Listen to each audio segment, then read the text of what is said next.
Hi everyone, this is Javier from CameraCopter team. In the first part of the video, we're going to do the unboxing and review of the Turnigy Thrust Stand and Power Analyzer, the version 2. In the second part, we'll have a little bit of theory and practice about how to properly choose and size our power setup elements. This is something I've always wanted someone explain to me when I started. I've been looking for some video, but I didn't find, unfortunately. So I decided to do this video to show you and give you some tricks to deal with. And of course, if it helps you, then I've done my job. You have to take something into account. The power setup is going to work as best as the worst element. So if you, for example, have a good motor, good propeller, good battery, but your ESC is smaller than it should, when you ask your system to give you the best performance possible, it's clearly going to be limited by the ESC.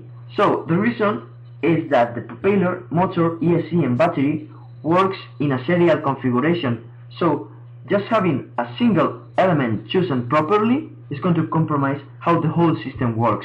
And this element chosen properly is going to be the bottleneck of your system, of your power setup. We're going to talk about this in the second part. But first, I want to give you the reasons why I decided to buy this product, the thrust stand. The one is because it has a thrust meter. The second one is because it has a power meter. And both are things I've been looking for. Could be a third reason, and is that I've been looking also for some easy product to take out of the box and start working with. If you just need the power meter, you can go for a specific product or get a multimeter, something like this. On the other hand, if you just need the thrust meter, you can build something by yourself. There are many different designs and ideas on internet about this. Those are the specs of the thrust stand. It can handle motors up to 56 mm. Thrust range between 1 and 5,000 grams. Unit increment 1 gram and accuracy of +less 10 grams. The thrust meter needs a power supply of 3 volts with a couple of AA batteries, and the power meter needs a power supply of 5 volts from your ESC or an external battery in the case that your ESC is an opto ESC. And then finally, the base plate and unit dimensions, and of course the weight. So, let's do the unboxing and overview. So, let's see what we have in here.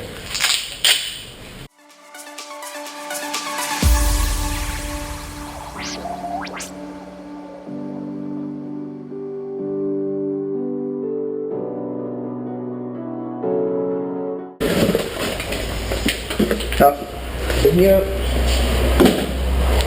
so this is the manual,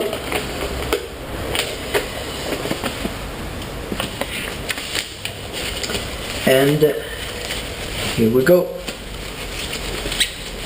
Wow.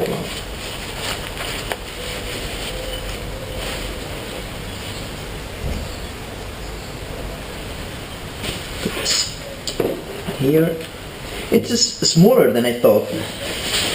I have to say that it looks really nice. It looks really nice. Yeah.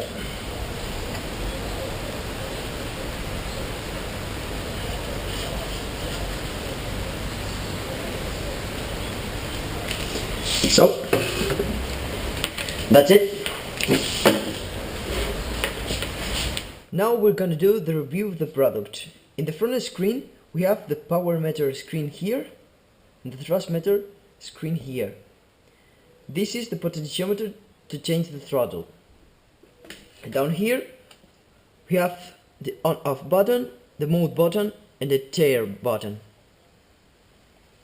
In this side we have the plug for the battery, the input, the plug for the ESC, the output, and down here the connector for the PWM signal of the ESC.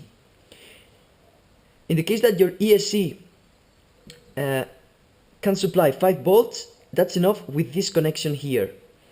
But if it's an opto ESC, we have to add 5 volts with an external battery in this connection here. For the thrust meter, we need to open this plate by unscrewing this. We have to unscrew those screws, this one and this one, and add a couple of AA batteries. We're going to see this in a second, but first I have to say that it has a couple of motor bays, and also, yeah, it measures push and pull, and also,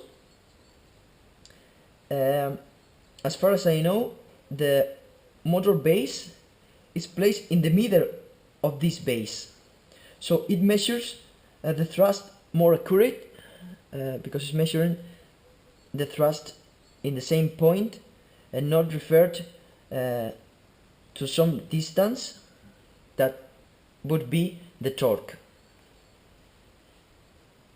Also, you have 4 holes here to fix the thrust stand some base.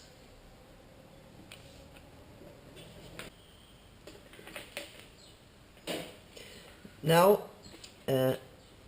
I'm going to add a couple of batteries for the thrust meter.